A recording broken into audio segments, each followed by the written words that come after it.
A grande ideia, meus irmãos, da mensagem dessa manhã,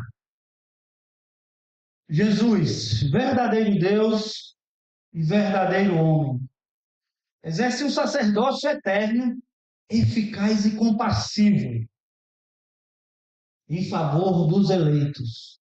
É a grande ideia. Eu quero que os irmãos, essa manhã, ao saírem daqui, possam memorizar, possam identificar, possam entender isso, que Jesus, verdadeiro Deus, verdadeiro homem, exerce um sacerdócio eterno, definitivo. Não tem mais ninguém depois dele. Sacerdote eterno, sumo sacerdote, eficaz e compassivo. O autor aos Hebreus, ele escreve essa carta para dizer que Jesus, ele é muito maior do que Moisés, ele é maior do que os anjos, ele é maior do que a lei, ele é maior do que Josué, ele é superior a tudo isso.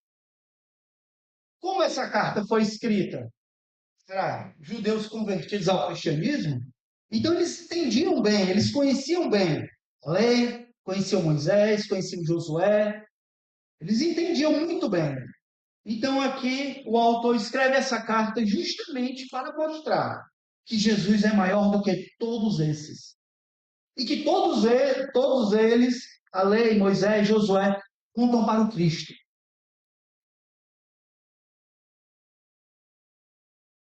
Vamos ler o trecho?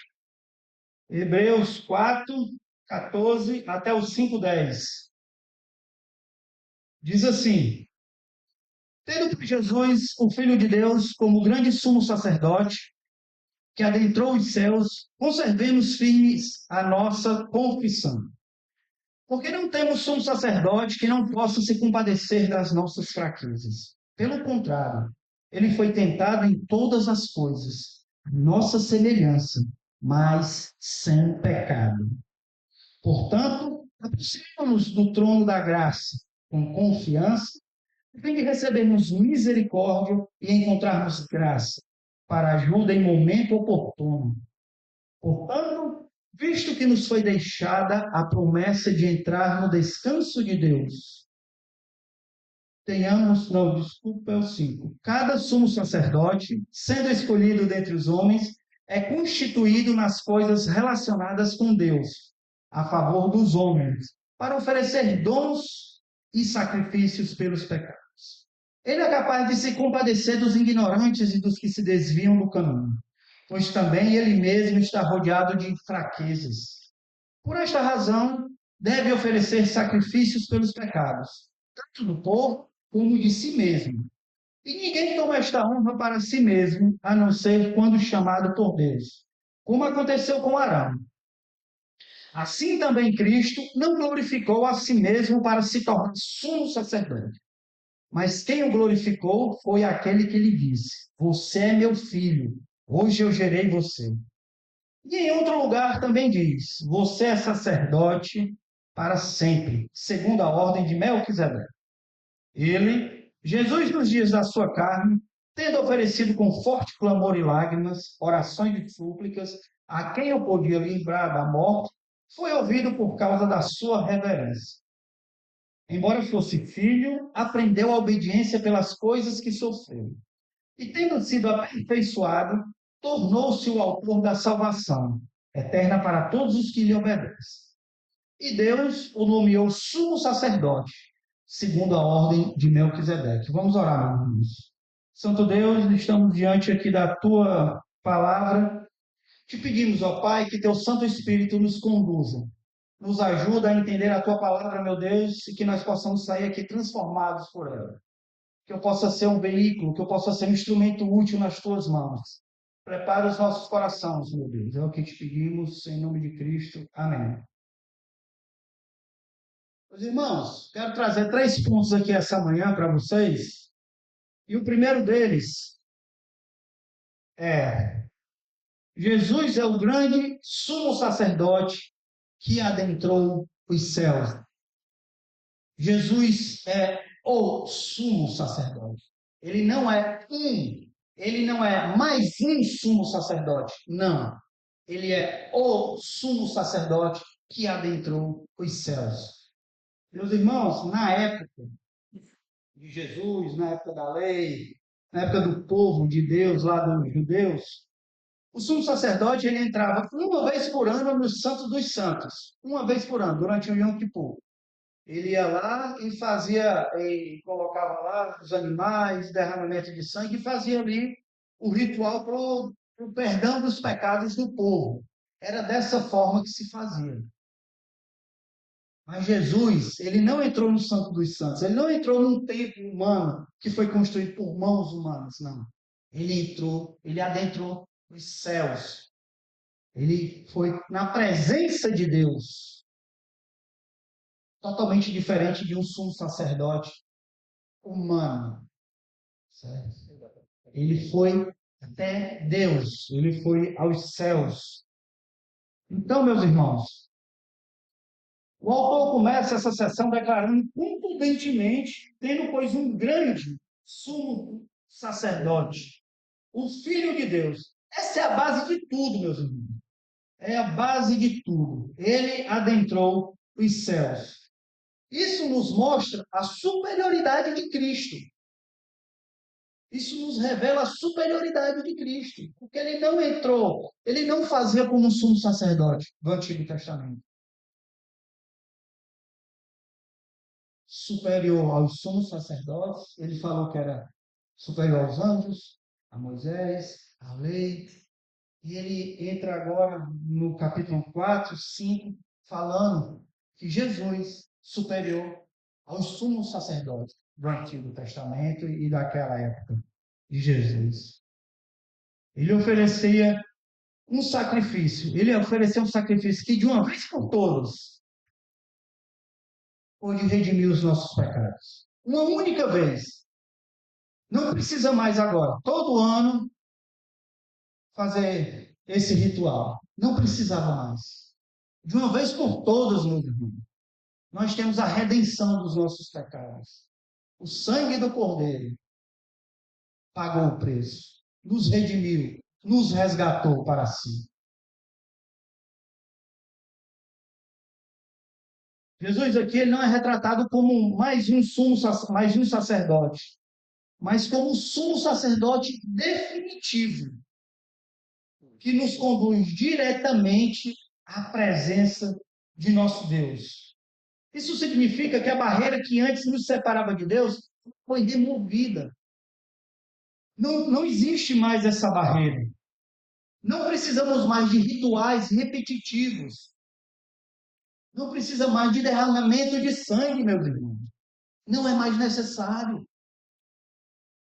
E era isso que o autor da carta aos Hebreus mostrou, passou para aqueles judeus convertidos ao cristianismo. Meus irmãos, não precisa mais disso.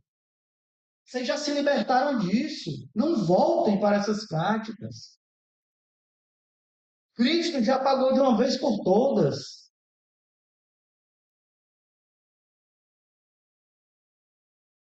Hebreus 9, 11 e 12. Mas vindo Cristo como sumo sacerdote dos bens já realizados por meio de um tabernáculo maior e mais perfeito, não foi por mãos, isto é, não desta criação, não por meio de sangue de bodes e bezerros, mas pelo seu próprio sangue, entrou no Santo dos Santos, uma vez por todas, e obteve eterna redenção. De uma vez por todas, meus irmãos. Não precisa mais. Isso era a mensagem que o autor queria passar, que ele passou para esses judeus convertidos ao cristianismo. E essa é a mensagem que Deus deixa para nós. O preço já foi pago. O preço já foi pago. Não precisa mais do ritual. Calvino, ele escreveu que Cristo não só se manifestou em sua ascensão como um grande sumo sacerdote. Não foi apenas isso. Mas também ele exerce continuamente esse ofício de sumo sacerdote, intercedendo por nós diariamente diante de Deus, para que os benefícios do seu sacrifício na cruz do Calvário sejam sempre aplicados a nós. Sempre. De uma vez por todas. Continuamente. Jesus Cristo intercede por nós. Continuamente. Meus irmãos, se nós temos um sumo sacerdote que adentrou os céus, que se fez carne e nos resgatou, isso nos dá uma segurança inabalável e nos impulsiona a nos apegarmos com toda a firmeza à fé que professamos. Nossa fé não é uma opção entre muitas. Não é uma opção entre muitas. De forma alguma. É a única realidade que importa. Porque Jesus Cristo é o perfeito sumo sacerdote. Ele é o sumo sacerdote.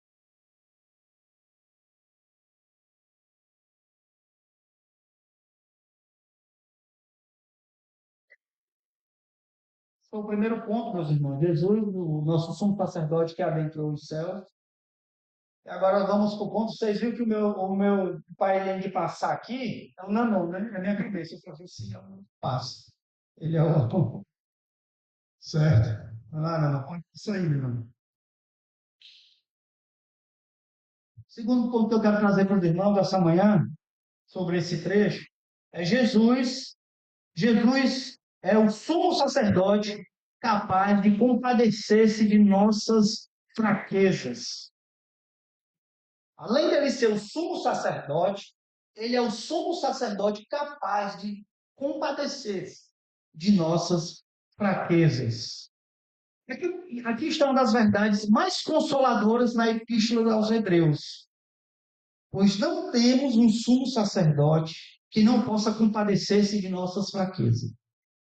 Pelo contrário, ele foi tentado em todas as coisas, a nossa semelhança. Mas aí está o grande detalhe. Mas não caiu, não pecou. Se Jesus tivesse pecado, ele não poderia ser o nosso grande sumo sacerdote. Ele teria falhado em sua missão. Mas nós sabemos que ele é o próprio Deus, ele é o Filho de Deus. Como nós cantamos aqui, faz parte da Trindade, da Divina Trindade. Ele é perfeito. Ele sofreu, sentiu fome, sede, dor, tentado, mas ele não pecou. Amém, meus irmãos? Eles podiam se compadecer, sim, os sumos sacerdotes. Eles podiam se compadecer, sim, de nossas fraquezas. Mas eles eram limitados à sua pecaminosidade. Eles não eram perfeitos. Jesus, contudo, totalmente diferente. Jesus perfeito sumo sacerdote. Ele experimentou a tentação em seu ápice, em sua plenitude. Ele foi tentado. Ele conhece a dor, ele conhece a rejeição. Jesus, ele conhece a fome, o cansaço. Jesus conhece a sede, a angústia. Mas ele não pecou. Ele não pecou. Isaías 53 diz assim: era desprezado o mais rejeitado entre os homens, homem de dores, e que sabe o que é padecer. E como um dos que, e como um de quem os homens escondem o rosto, é desprezado. Dele não fizeram caso. Certamente ele tomou sobre si as nossas enfermidades, e e as nossas dores levou sobre si. E nós considerávamos como aflito, ferido de Deus e oprimido. Mas ele foi traspassado por causa das nossas transgressões, e esmagado por causa das nossas iniquidades. O castigo que nos traz a paz estava sobre ele, e pelas suas feridas nós fomos sarados. Ele foi tentado, meus irmãos. Ele sofreu, exatamente como nós. Mas ele não cedeu. É por isso que ele entende É por isso que ele lhe entende, por isso que ele me entende, porque ele sentiu a dor. A impecabilidade de Cristo é fundamental para a eficácia de sua obra sacerdotal. Ele não tem que lidar com seus próprios pecados. Toda a sua obra é em nosso favor. O sumo sacerdote daquela época, ele tinha que pedir perdão primeiramente pelos seus pecados. E depois ele fazia o ritual para perdoar os nossos pecados. John MacArthur, que está na glória, né, foi para o encontro do nosso pai essa semana. Ele diz que é crucial entender a parte sem pecado. As tentações de Jesus foram reais, intensas e multifacetadas. Ele experimentou a força da tentação, mas sem nunca ceder. O que torna a sua capacidade de simpatia ainda maior com a nossa. Nós cedemos. Ele nunca o fez. Porque ele conhece as nossas fraquezas e as sentiu. Ele é o sumo sacerdote perfeito para nós.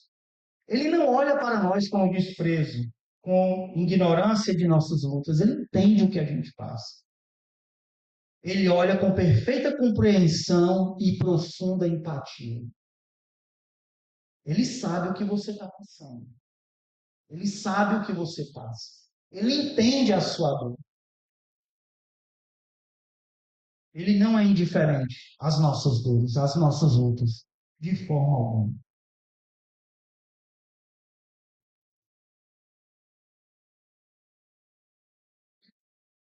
Que essa verdade nos diz sobre como devemos nos aproximar de Deus.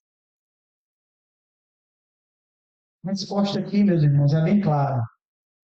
Portanto, aproximemo-nos com confiança do trono da graça, a fim de recebermos misericórdia e encontrarmos graça para ajuda em tempo oportuno. A palavra-chave aqui, meus irmãos, é confiança. Mas não é confiar no seu próprio braço, na sua força, no seu entendimento, não. Confiança aqui é confiar no nosso sumo sacerdote. Não devemos ter medo.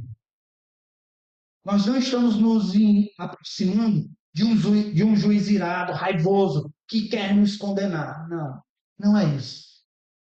Nós estamos nos aproximando do nosso sumo sacerdote,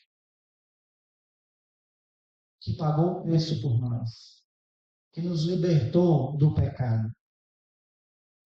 Um Pai amoroso, que nos entende, que cuida de nós. Não tenha medo. Confie. Não confie no seu entendimento, na sua força, não. Confie no Senhor. Muitas vezes, não digo nem muitas vezes, sempre, estamos lutando contra o pecado, com dúvidas, muitas vezes estamos desanimados, estamos fracos. Mas lembre-se, você não está só. Jesus, o sumo sacerdote, ele lhe entende, ele lhe conhece. Ele conhece o seu coração. E ele está com você. Confie nele.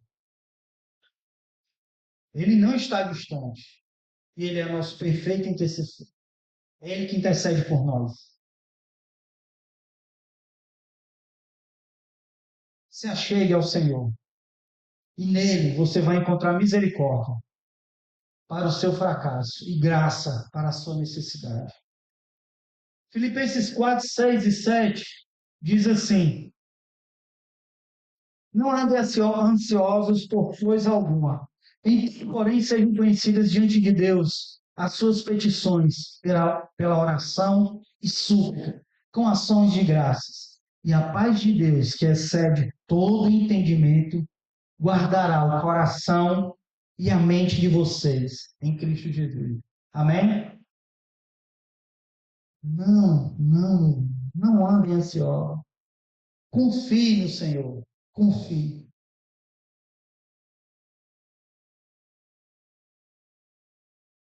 Os versículos 1 a 4, o autor da carta aqui, ele está falando sobre os rituais que aconteciam ali no Velho Testamento, ali naquela época. Então, do versículo 1 ao 4, está só relembrando os leitores da carta como acontecia, como funcionava. Tá certo? E nós não vamos nos apegar a isso, tá? Eu quero que nós possamos ver aqui pronto, o item 3, Jesus é o sumo sacerdote designado por Deus, segundo a ordem de Melquisedeque. Jesus, ele é o sumo sacerdote, que foi designado por Deus, segundo a ordem de Melquisedeque. Mas, Saber, o que isso quer dizer? Os versículos 5 diz assim, ó, a partir do 5, tá? Assim também Cristo não glorificou a si mesmo para se tornar sumo sacerdote, mas quem o glorificou foi aquele que lhe disse: Você é meu filho, eu gerei você. Em outro lugar, que a gente vai ver aqui, que esse outro lugar é o Salmo 110, versículo 4, ele diz assim: Você é sacerdote para sempre, segundo a ordem de Melquisedeque. É o Salmo 110, versículo 4. Isso são profecias, meu irmão, a respeito do Messias. Não era um sumo sacerdote de linhagem. Ah, porque é filho de fulano, aí vai... Não, não, não. Designado por Deus. Sumo sacerdote designado por Deus. Ele faz aqui, o autor faz uma distinção importante entre o sacerdócio araônico, né, vindo de Arão, e o sacerdócio de Jesus. Ele explica que ninguém pode tomar para si essa honra, que é o sacerdócio. Mas tem que ser chamado por Deus, assim como Arão foi. Mas Jesus não é um sacerdote, não o sacerdócio dele, não vem de Arão. Não vem da ordem de Arão. Ele é designado por Deus como sumo sacerdote, a segunda ordem de Melquisedeque, conforme nós vemos aí no Salmo 110, versículo 4. Melquisedeque, a gente vê, não sabemos muito sobre ele, só sabemos que ele era rei e sumo sacerdote de Salém e que ele abençoou Abraão, não foi isso? Não é assim que tem lá em Gênesis 14? O que sabemos sobre Melquisedeque, certo? Ele não tinha genealogia registrada e seu sacerdócio não era por herança tribal, mas por designação divina. Isso torna um tipo perfeito para Cristo. O sacerdócio de Melquisedeque, ele é superior ao sacerdócio de Arão, porque ele não tinha predecessor ou sucessor conhecido. Nós não sabemos. Isso aponta para a eternidade do sacerdócio de Cristo. Melquisedeque, além de rei, ele também era sacerdote. Assim como Jesus Cristo, Rei dos Reis, Senhor dos Senhores. Então, o sacerdócio de Melquisedeque, ponto, para Jesus Cristo, prefigurando essa união dessas duas funções. Jesus, ele é tanto nosso rei, como ele é nosso sumo sacerdote. Diferente do sumo sacerdote ali daquela época, do Velho Testamento. Cristo era sumo sacerdote, ponto. O ofício dele era sumo sacerdote. Jesus não, nosso rei e nosso sumo sacerdote.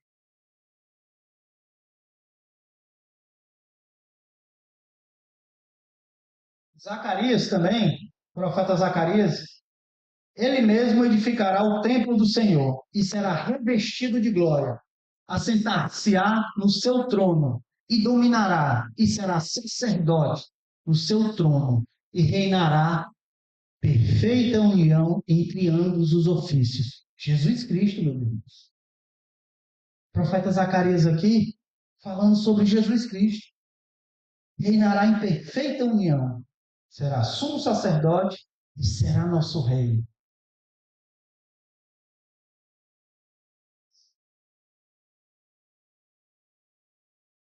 Agostinho de Hipona disse que Jesus chorou por nós. Foi por nós que ele chorou. Mas não foi por fraqueza, mas por misericórdia. Ele entende o que nós passamos. Ele sentiu as dores. Então ele chorou por misericórdia. Por mim e por você. Então, ponto 3, meus irmãos. Jesus é o sumo sacerdote, ou sumo sacerdote designado por Deus, segundo a ordem de Melquisedeque. O texto também nos mostra a perfeita obediência de Jesus.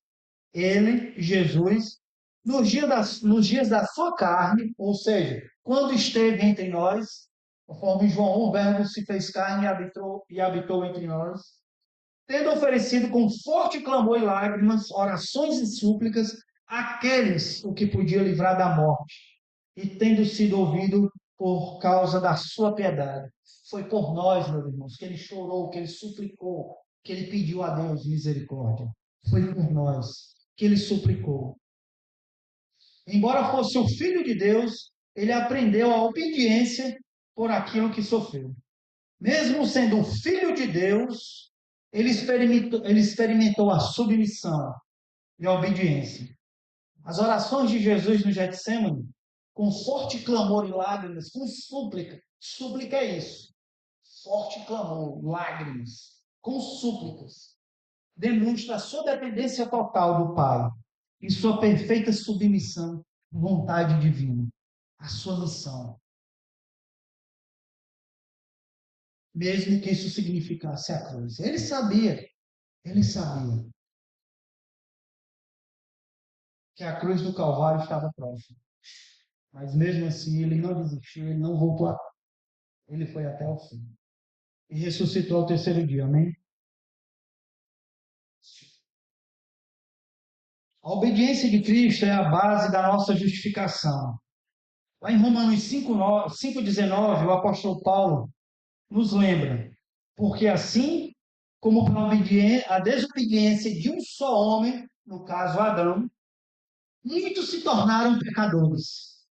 A partir daí nós herdamos a natureza pecaminosa, né? Essa herança adâmica que recebemos aí de Adão. Mas olha só, através de Adão, pela desobediência de Adão, muitos se tornaram pecadores. Assim também, pela obediência de um só, muitos se tornaram justos. É o sangue de Cristo, meus irmãos, que nos justifica, que nos torna justos mediante nosso Pai. O sangue de Cristo. Então, a obediência de Jesus Cristo é a base da nossa justificação. A designação de Jesus como sumo sacerdote, segundo a ordem de Melquisedeque, nos assegura que seu sacerdócio é eterno, perfeito e eficaz. Ele não morrerá e não será substituído. Não precisa mais. Não precisa estar matando cordeiro, bode, derramamento de sangue. Não precisa. Já foi feito uma única vez. Não será preciso. A sua intercessão por nós é contínua e ininterrupta. E porque ele aprendeu a obediência através do sofrimento. Ele é alguém que podemos confiar. Confie em Cristo.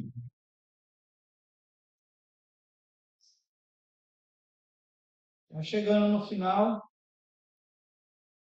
algumas aplicações práticas aqui para as nossas vidas. Em primeiro lugar, apeguemos-nos à fé em Cristo Jesus. Depois de tudo isso que eu falei para vocês aqui, quero resumir em 3 aplicações. Apeguemos-nos à fé em Cristo. Vivemos em tempos de desânimo. Vivemos em tempos de perseguição. Somos tentados constantemente. Somos tentados a nos acomodar, a nos apegar a rituais, a símbolos, a práticas vazias. Mas devemos nos lembrar, meus irmãos, que temos o grande sumo sacerdote que adentrou os céus. Não há outro caminho, não há outro. Só existe um caminho para o céu. Só existe um caminho para o céu, que é Jesus Cristo. Não há outro caminho. Apeguemos-nos firmemente a essa fé. Como o apóstolo Paulo nos exorta, lá em Colossenses 2, 6 e 7, que diz assim: portanto, assim como vocês receberam Cristo Jesus, o Senhor, continuem a viver nele, enraizados e edificados nele, firmados na fé, como foram ensinados, transbordando em ações de graça. É isso, meu irmão. Permaneçam, continuem a viver nele. Assim como vocês receberam, continuem. Não desistam. Não deixem de lado, não larguem. Continuem.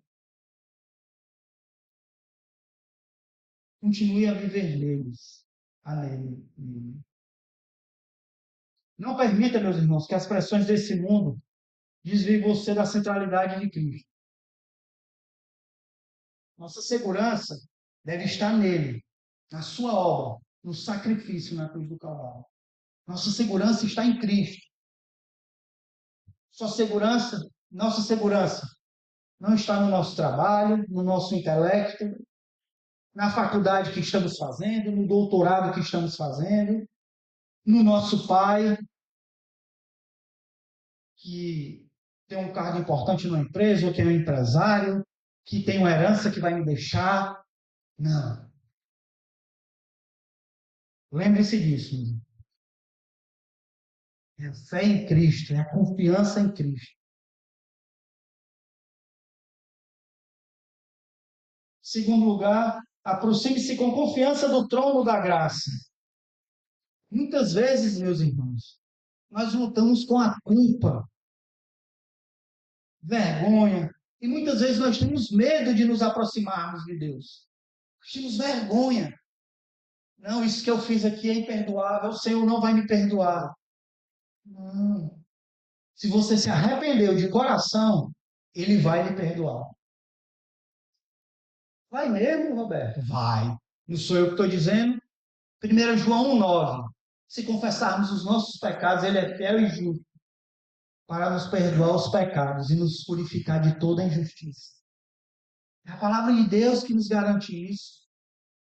Se achegue, meus irmãos. Peça perdão. Se achegue ao trono da graça.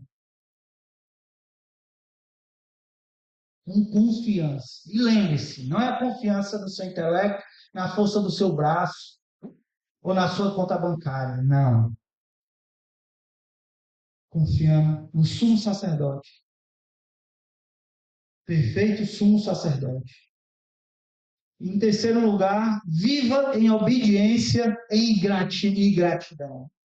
Viva em obediência e gratidão.